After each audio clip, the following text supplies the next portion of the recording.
Tous en selle pour une promenade en famille. Au Haras des Gracombes, les Gouy sylvestres vivent sans pur sang le cheval. Voilà, donc elle n'oppose aucune résistance.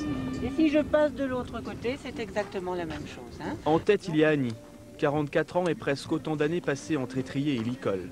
J'ai vécu une grande partie de ma vie avec les chevaux.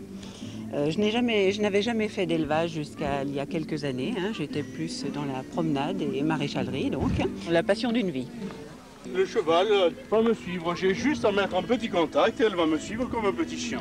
À la corde, Daniel n'est pas loin. Sa passion équestre a été révélée grâce à une autre passion, féminine. Plus qu'un éleveur, c'est un théoricien du cheval, un éthologue dans le jargon. Les mœurs de l'animal, il les étudie, il s'adapte pour mieux se fondre dans la masse. Le cheval, à l'état naturel, son premier langage est un langage corporel. Il y a toute une hiérarchie, un certain nombre de gestuels au niveau de ses oreilles, de sa tête, de son corps, etc.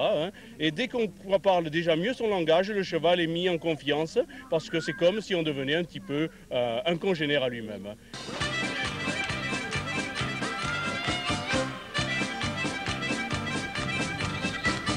Pas loin d'ici, un autre enfant pointe le bout de son nez. Voilà Joanne. Donc là, je fais le pansage. Et donc je le fais avec un bouchon. Il y a plusieurs brosses. C'est une histoire de famille en tout cas, le cheval. Ouais. Puis là, j'ai une jument. Ma maman l'avait avant que je suis née. À 13 mois, je montais sur un Shetland, donc un tout petit poney, comme celui-ci. Et voilà, et après, j'ai tout de suite adoré le cheval, donc c'est une passion en fait. Au Haras des Gracombes, pas de mauvais sang à se faire, la relève est assurée, les chevaux sont bien gardés.